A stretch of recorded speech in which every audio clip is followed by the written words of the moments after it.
Hello, everyone, and welcome to the Level Up Podcast with myself, Greg Harrelson. This is where I focus on taking you from agent to entrepreneur. As you know, I have a passion for developing agents. And on today's episode, I'm going to share another quick strategy on how you can increase your production. I'm going to be real, so you be ready. Let's level up. Are you like most agents that have been recently making the statement or asking themselves the question, man, I really want more listings. It'd really be good to have more listings right now in this market. What do I need to do? So that's a question that I keep hearing more and more from real estate agents, not only in the markets that I'm coaching or that I'm serving, but just real estate agents all over the country. Or they're saying things like this: I want more buyer sales. I want more income. I want more production. I want more closings, etc., more leads. I just keep hearing that. I want more blank. And then the question that follows that is, what do I need to do? So I'm going to share with you, for those that would answer, I want more listings, what do I need to do? I'm going to share with you 3 steps to generating more listing in today's market. But first off, let me just introduce myself for those of you that don't know me. My name is Greg Harrelson. I have a series or a bunch of different offices around the state of South Carolina and North Carolina. There's Century 21 offices in Myrtle Beach, Greenville, Spartanburg, Bowling Springs, Wilmington, North Carolina, Charleston, Columbia, and we're serving a lot of markets in between. So that's who I am, but that's neither here nor there. Let's talk about 3 steps, and I've got some notes here, so I'm going to refer to them, but 3 steps that you can take if you want to generate more listings. So let's just say this, though. Let's start here. The most common answer that coaches are going to give you when it comes to how to generate more listings, what you need to do, is the most common answer is going to be you need to get on the phones, grind for 3 or 4 hours a day, make a bunch of cold calls, and you're going to build your inventory. And the reality is there's truth to that. There's nothing wrong with that. There's people out there that are doing it, but it's not for everyone. So I'm going to kind of talk through the 3 steps, knowing that everyone has their own appetite for building your business. The truth is there's multiple ways to build a listing-based business. There's multiple ways to get more listings based on your personality and how you want to build your business. So step number 1 is going to be just that. Determine how you're going to build your business. Are you going to take a more passive approach, or are you going to take a more active approach? Now, those 2 words, passive and active, have no correlation with good or bad. Passive, an example of passive would be like doing direct mails. You maybe just sold postcards. That's a passive approach. Does it work? Yes, it works. Or you could take an approach of working your past clients, your centers of influence, building that database, nurturing it, sending them emails, maybe videos, and hopefully you'll get come list me calls from them. That's a passive approach. Now, passive is really defined where you do something and then you wait for people to call you. It will work. It just doesn't work maybe as fast as a more active approach. But you have to determine what these activities are going to be based on your personality and what your willingness to do is. What activities you're willing to engage in. An example of an active approach would be like calling expireds, withdrawals, for sale by owners, circle prospecting, things like that, probate. There's all kinds of ways that you can prospect, which would be outbound calls.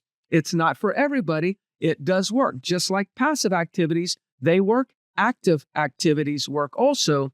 Typically, most coaches would tell you that active activities work a little bit faster, but we don't need to be in a rush. We need to build it based on our personalities and what we're willing to do day in and day out. In other words, be consistent about. So step number 1 is determining, are you going to take a passive approach? Are you going to take an active approach? And what are those activities? That's step number 1. Step number 2 is time blocking. Now, I'm not talking about managing our time management. I'm really sharing with you that you've got to block out time in your schedule to do those lead generation activities. No matter if they're passive or active, you got to have it in your schedule. I should be able to see in your schedule that you have a schedule with yourself. So in my schedule, it'll be 3 hours with myself. And the activities I'm engaging in is those lead generation activities that I chose in step number 1. And I'm not telling you what activities you need to choose, because here's what I know as a coach. All these activities will work. Every activity that you see out there, not every, most activities done consistently will work. Most activities done inconsistently don't work. So the common thing about what works is most activities. What's common about not working is inconsistency. So what's not working is inconsistency. Really has nothing to do with the activities. So time blocking is very critical. Block out a few hours every morning to take care of those activities and check them off the list. If you don't check them off the list in the morning, they're probably not going to get checked off the list because people are going to be competing for your time. They're going to be texting you, emailing you, calling you. You're going to have distractions galore after 10:30 a.m. every single morning, which is going to cause inconsistency in your lead generation. So step number 2 is time blocking. Step number 3 is surrounding yourself with the right people. Now, what I mean by that is we may have great people within our organizations, whatever company that you're in. But what I mean by the right people is you got to surround yourself with either a coach, a mentor, somebody that has street credibility, somebody that knows how to build a listing inventory or build a business. Again, we probably all have great leadership, great managers, great brokers, no matter what company we're with. They exist within our operation. But most of the time, those managers and leaders don't have experience in helping agents grow a business, but they do have experience in supporting one's business, maybe providing good back-end operational support, maybe some guidance on contracts and how to negotiate a certain contract, how to fill out a contract and things like that. Those are very valuable resources to have with your company. But what I'm talking about is surrounding yourself with a coach or a mentor that can help you build your business. That's important. And the other thing is under surrounding yourself with the right people is surrounding yourself with other agents that have done what you want to do. Maybe they're already building a great listing inventory for themselves. They're already in the process of they've already chose the activities. They're time blocked. They've surrounded themselves with people that are like-minded, want the same things that they want. You need to get in that type of group. Get in that type of environment. The right group, the right environment will not look at you as a competitor.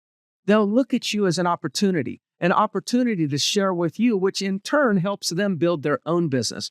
So you want to surround yourself with a positive, like-minded group of individuals like a mastermind, and make sure that they will share, that they're going to give information to you. You then give information back to them. That's what a great mastermind does. And you support each other on growing this business. Now, I'm not talking about joining a team. And if you're on a team, I'm not talking about leaving the team. I'm not saying you need to join a team. I'm saying that you need to find a peer group that has similar interest within you, that you do. You must find leadership that has experience in helping one grow, especially if you're talking about building a listing business for yourself. You're probably not likely too far from your next breakthrough. But I will say to you that a lot of agents are going to listen to this video and says, Greg, there's got to be more to it. As in, there must be some magic pill. The magic pill, I just gave you the magic pill. The magic pill is not the sexy pill that we see all over social media on how you can get to the next level without doing much work. That's not the magic pill. That's a facade. That's a fantasy that people are selling. The magic pill is be intentional about what you're looking to accomplish and the activities that you'll engage in. Schedule time with yourself so you'll be more consistent and do it every day, 5 days a week. And then surround yourself with others that are fighting the same fight. So when you're not feeling like doing it today, you do it anyways. You're doing it to support your group, even though you don't feel like doing it at that moment. Kind of like going to the gym with a buddy. You'll show up for them, but if you didn't have that buddy and that accountability, you might not show up for yourself. That's what I'm referring to. These are the magic pills that have helped me create top producers within our organization or our coaching company. So I feel blessed because I'm very fortunate to have agents that I'm helping develop their business. Just last week, one of the agents that been doing mostly buyer business, about 85% of their business was buyer controlled. They want to get into listing more listings. And just last week, after just a few months of coaching them, just last week, they took 5 listings. They're processing 5 listings to hit the market right now as we speak. Took 5 listings in 1 week, and they were really considered a buyer-focused agent for the last 3 to 4 years. They just said they wanted more inventory. And that's what I coach, and what I coach them on is exactly what I'm coaching you on right now. This was the first conversation. Now, granted, I had more conversations with them and we developed out a strategy, but this was the first conversation I had with them. So I just wanted to share that information with you in hopes that it'll touch you in some way. Maybe it'll help you in some way. If there's anything that I can do for you, again, I'm Greg Harrelson. You can just reach out to me. And I'd love to have a call with you to see if maybe I can point you in the right direction and help you out in any way. Talk to you soon. Bye-bye.